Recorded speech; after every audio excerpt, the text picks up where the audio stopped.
আসসালামু আলাইকুম, স্বাগতম সবাইকে।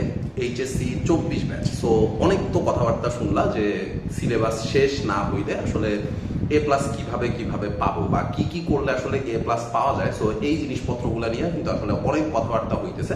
আমি নিজেও অনেক স্ট্র্যাটেজিক্যাল বেশ কিছু ভিডিও আপলোড করছি অলরেডি। সো তোমরা চাইলে ওই ভিডিওগুলো দেখে আসতে পারো। অ্যান্ড আজকে আমরা কথাবার্তা বলবো যে যেই সব কারণে তোমার আসলে এ প্লাস মিস হইতে পারে, এইটা আগে একটু প্রথমে জানা দরকার যে আমি কি স্ট্র্যাটেজি ফলো করলে এ প্লাস পাবো। এটা তো ডেফিনেটলি ইম্পর্টেন্ট, এইটার ইম্পর্টেন্স নিয়ে আসলে কথা বলার কোনো জায়গাই নাই। বাট কি কারণে আমি এ প্লাস মিস করতে পারি সেই জিনিসটাও কিন্তু আমার শুরু থেকে একটু জানাটা দরকার।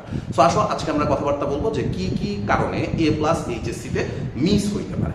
সো আসো প্রথমেই যে জিনিসপত্রগুলো নিয়ে কথাবার্তা বলতে চাইতেছি সেটা হচ্ছে ভাইয়া যে সব সাবজেক্টে সমান প্রায়োরিটি না দেওয়া। সব সাবজেক্টে সমান প্রায়োরিটি না দেওয়া। দেখো 24 ব্যাচের এখন অলরেডি অনেকেই আছো যাদের হয়তো সিলেবাস শেষ হয়েছে বা সিলেবাস শেষ হয়নি, দুটা আলাদা আলাদা ক্যাটাগরি আছে। সো তুমি যেই ক্যাটাগরিতেই হও না কেন, প্রথম কথা হচ্ছে যে ভাই তুমি আসলে সবগুলা সাবজেক্টকে সমান প্রায়োরিটি দেওয়া কিনা, এইটা হচ্ছে সবার শুরুতে ইম্পর্টেন্ট। তুমি এখন মনে করো যে তুমি ধরলা যে আমি তো এইচএসসির পরে ইঞ্জিনিয়ারিং হইতেছি, বা আমি এইচএসসির পরে মেডিকেলেই ভর্তি হইতেছি, বা আমি এইচএসসির পরে ভার্সিটিতেই পড়তেছি, বা আমি বিভাগই পরিবর্তন করে ফেলাইতেছি যে আমি আর সায়েন্সেই করবো না। সো সেই ক্ষেত্রে তোমাদের যারা মেডিকেল প্রিপারেশন নাও, সো সেই ক্ষেত্রে ম্যাক্সিমাম ক্ষেত্রে এরকম একটা টেন্ডেন্সি দেখা যায় যে ভাই আমার তো ম্যাথ লাগবে না, সো ম্যাথ আমার কোনো রকমে এ প্লাস পাইতেই হয়েছে, বা কোনো রকমে এ প্লাস পাইতে যায় দেখা যায় যে এ প্লাসটাই মিস হয়ে যায়। আবার যারা ইঞ্জিনিয়ারিং প্রিপারেশন নাও এদের হয়তো বায়োলজিতে কিছুটা ঘাটতি থাকে। সো বায়োলজিতে কিছুটা ঘাটতি থাকে দেখেই তোমরা আসলে ইঞ্জিনিয়ারিং প্রিপারেশন নিতে মন চায়। সো যেইটাই হোক না কেন তোমার সবগুলা সাবজেক্টের প্রতি সমানভাবে ফোকাস করতে হবে, কারণ এইচএসসি পরীক্ষা আমার সবগুলো সাবজেক্টে এক্সাম দেওয়া লাগতেছে। সো আমি এখানে কোনোটাতে বেশি প্রায়োরিটি কোনোটাতে কম প্রায়োরিটি এটা আসলে দিতে পারবো না। এখন আসলে যে জিনিসটা হয়েছে যে এই এডটেক মার্কেটের কারণে বা এই অনলাইন এডুকেশনের কারণে আমরা আসলে ম্যাক্সিমাম জায়গায় অ্যাডমিশন নিয়ে আসলে এতটা বিভিন্ন পরিমাণে হাইপ দেখি যে অ্যাডমিশনে চান্স পাইতেই হবে, অ্যাডমিশনে চান্স না পাইলে লাইফ শেষ, এরকম অনেক কিছু। সো অ্যাডমিশনে চান্স পাইতে হবে এটা নিয়ে কোনো ডাউট নাই। বাট কথা হচ্ছে ভাইয়া যে এই অ্যাডমিশন দেওয়ার আগে আমার তো এইচএসসি পরীক্ষা দেওয়া লাগবে, তাই না? সো এইচএসসি পরীক্ষা যে আমি দিব, এই এইচএসসি পরীক্ষাতে আমি সবগুলো সাবজেক্টে সমান প্রায়োরিটি দিতেছি কিনা এইটা হচ্ছে ইম্পর্টেন্ট। এর মধ্যে আবার আরেক দল দেখা যায় যারা বাংলা ইংলিশ আইসিটি, এরা মনে করে যে এই তিনটা সাবজেক্ট তো আসলে পরীক্ষার আগে এক রাত পড়লেই হয়। এইটা আসলে মাথা থেকে বাইর করে দিতে হবে। এই বাংলা ইংলিশ আইসিটির দিকেও তোমার আসলে প্রপারলি ফোকাস দেওয়া দরকার যে বাংলাতে সবগুলা চ্যাপ্টার আমার শেষ হয়েছে কিনা, বা বাংলাতে এ প্লাস পাওয়ার জন্য মিনিমাম আমার যে ক্রাইটেরিয়াটুকু দরকার সেইটুকু আমি কমপ্লিট করতে পারতেছি কিনা, ইংলিশে এ প্লাস পাওয়ার জন্য মিনিমাম ক্রাইটেরিয়া যেটা দরকার সেটা আমি কমপ্লিট করতে পারতেছি কিনা। আইসিটিতে কিন্তু অনেকেই এ প্লাস মিস করে বসো। সো আইসিটির স্ট্র্যাটেজিটাও যে আইসিটিতে আমার কোন চ্যাপ্টার বা কোন টপিকগুলো পড়া উচিত, আইসিটি নিয়ে যদি তোমরা ভিডিও চাও যে আইসিটিতে সাজেশনমূলক ভিডিও বানানোর জন্য যে কোন চ্যাপ্টার থেকে কি প্রশ্ন আসছে, সো সেটা আমাকে কমেন্ট সেকশনে জানাও। আমি একেবারে পুরো ডিটেইলস অ্যানালাইসিস করে একটা ভিডিও দেওয়ার চেষ্টা করব যে আইসিটিতে তোমার আসলে কি পড়া উচিত। সো আইসিটিতে কি পড়া উচিত এইটুকু তুমি আইডেন্টিফাই করে ফেলাইতে পারো নিজে, অথবা তোমাদের যদি ডিটেইলস কোনো ভিডিও লাগে তাহলে সেটা এই ভিডিওর কমেন্ট সেকশনে জানাইতে পারো। আমি চেষ্টা করবো যে তোমাদের আইসিটিতে কি পড়তে হবে সেই জিনিসপত্রগুলো তোমাদের একটু গুছায় দেওয়ার জন্য। বাংলা ইংলিশ এই দুটার দিকেও একেবারে সমান ফোকাস রাখা, physics chemistry math biology Bangla English ICT, আমার যে 7টা সাবজেক্ট আছে এই 7টা সাবজেক্টের টোটাল পেপার কয়টা? টোটাল পেপার হচ্ছে 13টা। আইসিটিতে শুধুমাত্র একটা পেপার, বাকি সবগুলাতেই কিন্তু 2টা করে পেপার। সো এই 2টা পেপার টোটাল 13টা পেপার, এই টোটাল 13টা পেপার আমার প্রপারলি কমপ্লিট আছে কিনা, বা এই 13টা পেপারে আমি এ প্লাস পাবো কিনা এইটা আমার প্রথমে আগে এনশিওর করে ফেলাইতে হবে। 13টা নেই আমার এখানে এরকম করলে হবে না যে কোনোটাতে টাইনা টুইনা এ প্লাস পাইলেই হবে, ওইটাতেই এ প্লাস মিস করার সম্ভাবনা বেশি। ঠিক আছে? সো সবগুলা সাবজেক্টে সেম প্রায়োরিটি না দিলে তোমার কিন্তু এ প্লাস মিস করার একটা সম্ভাবনা আছে। আচ্ছা, এরপর নিজের উইকনেস আইডেন্টিফাই না করা। এইটাও ইম্পর্টেন্ট একটা কথা, উইকনেস আইডেন্টিফাই না করা। দেখো কোনো একটা স্টুডেন্ট সে কখনোই একসাথে 13টা সাবজেক্টেই ভালো হইতে পারবে না, এটা প্রথমেই বাইরে নিতে হবে।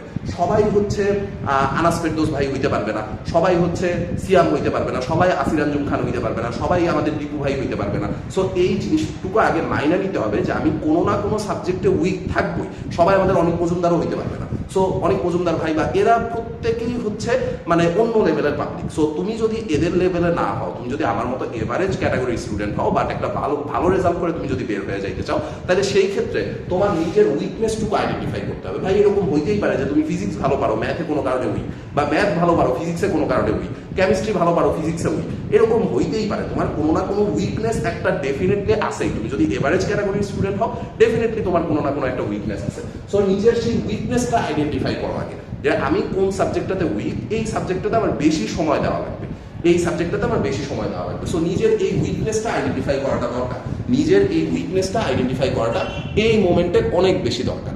ওকে, সো উইকনেস আইডেন্টিফাই না করা, এই কারণেও তোমার হচ্ছে এ প্লাস মিস হইতে পারে।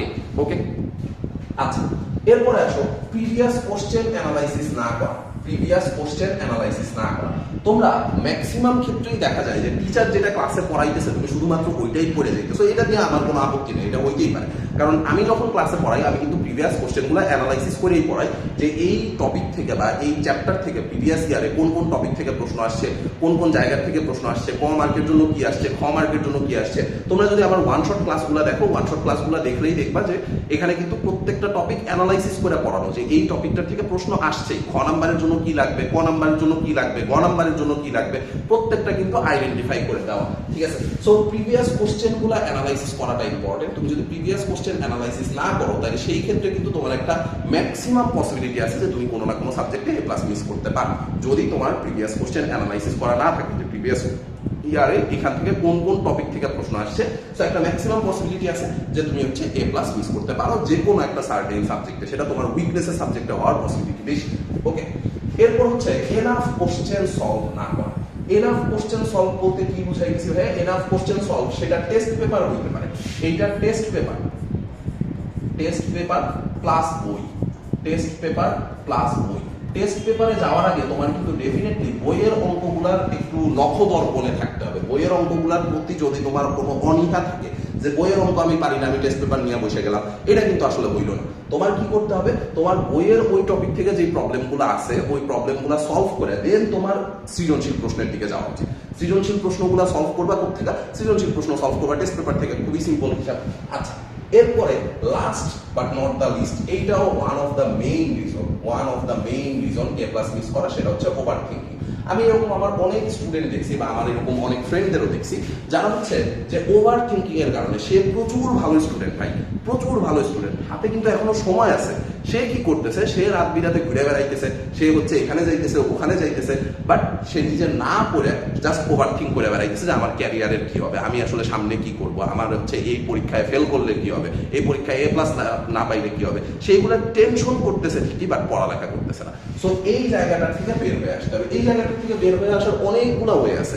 ওভার থিঙ্কিং অ্যাভয়েড করার বা ওভার থিঙ্কিং থেকে বের হয়ে আসার জন্য অনেকগুলো ওয়ে হইতে পারে। তুমি চাইলে মেডিটেশন করতে পারো, তুমি চাইলে তোমার সেলফ রিল্যাক্সিং যেসব কাজকর্মগুলো আছে, মানে তোমার হরমোনাল রাশ যেই কয়েকটা কারণে বাড়ে, সেই কাজগুলো করতে পারো। এই জিনিসগুলো দিয়ে তুমি কিন্তু তোমার ওভার থিঙ্কিংকে ওভারকাম করতে পারো। তুমি কিন্তু এই জায়গা থেকে বের হয়ে আসতে পারবে খুব সহজেই, যদি তুমি হচ্ছে এই জিনিসপত্রগুলো একটু অ্যাভয়েড করতে পারো। মানে তুমি ওভার থিঙ্কিং বাদ দিয়ে পড়ালেখা করো, ওইটা তোমার কাজে লাগবে। ওভার থিঙ্কিং বাদ দিয়ে পড়ালেখা করলে সেইটা তোমার কাজে লাগবে। কিন্তু তুমি যদি এই টাইমটা ওভার থিঙ্ক করে পাস করো, যে আমি তো এত কিছু করলাম, আমার বাপ মা আমার জন্য এত কষ্ট করলো, বা আমার হচ্ছে ফ্রেন্ড সার্কেল বা অন্যদের আমার কাছ থেকে একটা এক্সপেকটেশন আছে, সো সেই এক্সপেকটেশন আমি ফিল আপ করতে পারবো কিনা, এই জিনিসপত্রগুলো ওভার থিঙ্কিং না করে, এই জিনিসপত্রগুলো নিয়ে প্যানিক না করে, তোমার এখন কাজ হচ্ছে ফুল টাইম শুধুমাত্র ফোকাস করা পড়ালেখার দিকে। অ্যান্ড এই কয়েকটা স্ট্র্যাটেজি মাস্ট মাথায় রাখাই লাগবে, তা না হইলে কিন্তু ভাইয়া এ প্লাস মিস করার সম্ভাবনা আছে। আমি আবারও একটু সামারিটা নিই। প্রথম কাজ হচ্ছে ভাইয়া সবগুলা সাবজেক্টে আমার সেম প্রায়োরিটি দিতে হবে। আমি ফিজিক্স যে প্রায়োরিটি দিয়ে পড়বো, Bangla, English, ICT same priority দিয়ে পড়বো, কেমিস্ট্রি যতটুকু প্রায়োরিটি, এগুলোর প্রায়োরিটি সেম, কারণ প্রত্যেকটারই আমার 100 মার্কের পরীক্ষা হইতেছে। এর মধ্যে বাংলা ইংলিশে কিন্তু প্র্যাকটিক্যালও নাই, আইসিটিতে প্র্যাকটিক্যালের 25 মার্ক কিন্তু আমি পাইতেছি, ফিজিক্স কেমিস্ট্রি ম্যাথ বায়োলজিতে প্র্যাকটিক্যালের 25 মার্ক পাইতেছি, বাট এই বাংলা ইংলিশে কিন্তু আমার প্র্যাকটিক্যালও নাই। সো পুরো থিওরিটাই কিন্তু আমার এখান থেকে লেখা পুরো মার্ক তুলে আনা লাগবে। সো এইটুকুর জন্য আমি যদি অন্যগুলোর সমান প্রিপারেশন না নিই, তাহলে কিন্তু আমি অন্যদের চেয়ে পিছিয়ে পড়বো, বা এই জায়গাটাতে আমার এ প্লাস মিস হওয়ার সম্ভাবনা আছে। সেকেন্ড কাজ হচ্ছে নিজের সেলফ উইকনেস যেগুলো আছে, সেলফ উইকনেস আমি তোমারে বলে দিতে পারবো না, এটা তুমি নিজে বেটার জানো, তুমি এটা জানো যে তোমার কোন কোন জায়গায় উইকনেস আছে। আমি সাপোজ জৈব যৌগের কোনো একটা টপিক পারি না, আমি এরকম হইতেই পারে আমি হচ্ছে ইন্টিগ্রেশন পারি না, এরকম হইতেই পারে যে আমি হচ্ছে ফিজিক্সের নিউটনীয় বলবিদ্যা পারি না। সো এই উইকনেস আমি আইডেন্টিফাই করে ফেলাইলাম। এখন কথা হচ্ছে যে এই উইকনেসের কারণে আমি এ প্লাস মিস করবো কিনা, সেটাও আমার একটু খুঁজে বের করতে হবে। নিউটনীয় বলবিদ্যার থেকে প্রশ্ন আসবে কয়টা? নিউটনীয় বলবিদ্যার থেকে ম্যাক্সিমাম প্রশ্ন আসবে 2টা। যদি কপাল খারাপ থাকে নিউটনীয় বলবিদ্যার থেকে ম্যাক্সিমাম প্রশ্ন আসবে 2টা। 2টা প্রশ্ন যদি নিউটনীয় বলবিদ্যার থেকে হয়, আরো তো 6টা প্রশ্ন হাতে আছে, ওই 6টা প্রশ্নের থেকে আমার অ্যান্সার করা লাগবে 5টা, তারপরেও তো আমি 50-50 উঠাই নিয়ে আসতে পারি, তাই না? তারপরেও আমি 50-50 উঠাই নিয়ে আসতে পারি। এখানে তোমাদের একটা অবজেকশন থাকতে পারে যে না ভাই ফিজিক্সে তো ক খতে হচ্ছে নাম্বার দেয় না। প্রপারলি লিখলে ডেফিনেটলি নাম্বার দিতে বাধ্য। প্রপারলি যদি তুমি লেখা থাকো, জ্ঞানমূলক অনুধাবনে যেই জিনিস জানতে চাইছে তুমি যদি সেইটা প্রপারলি লিখতে পারো, ডেফিনেটলি তুমি এখানে 50-50 উঠাই নিয়ে আসতে পারো। ঠিক আছে, সো সেলফ উইকনেস আইডেন্টিফাই করতে হবে, প্রিভিয়াস কোশ্চেন গুলো অ্যানালাইসিস করতে হবে যে প্রিভিয়াস ইয়ারে কোন টপিক থেকে বোর্ডে 2টা প্রশ্ন আসছে, কোন টপিক থেকে বোর্ডে 3টা প্রশ্ন আসছে, কোন টপিক থেকে বোর্ডে 1টা প্রশ্ন আসছে, জ্ঞানমূলক গুলা কোন চ্যাপ্টার থেকে হয়, অনুধাবন গুলা কোন চ্যাপ্টার থেকে হয়, জ্ঞানমূলক অনুধাবন সেম টপিক থেকে হয় কিনা, এই জিনিসপত্রগুলো একটু আইডেন্টিফাই করে ফেলাইতে হবে। সো প্রিভিয়াস কোশ্চেন অ্যানালাইসিস করলে তুমি কিন্তু এই জিনিসটা করতে পারবে। প্রিভিয়াস কোশ্চেন অ্যানালাইসিস না করা থাকলে এটা নিয়ে ধরা খাওয়ার সম্ভাবনা সবচেয়ে বেশি। এনাফ কোশ্চেন সলভ না করা এন্ড প্র্যাকটিস না করা। তুমি ধরো যে একটা জিনিস একবার করলেই যে তোমার মনে থাকবে, ব্যাপারটা কিন্তু এরকম না। একটা জিনিস বেশ কয়েকবার প্র্যাকটিস করে তোমার কিন্তু মনের মধ্যে রাখতে হবে। সো এই একটা জিনিস নিয়ে তোমার একটু পয়সা থাকা লাগবে, এই একটা জিনিস বারবার করে প্র্যাকটিস করা লাগবে।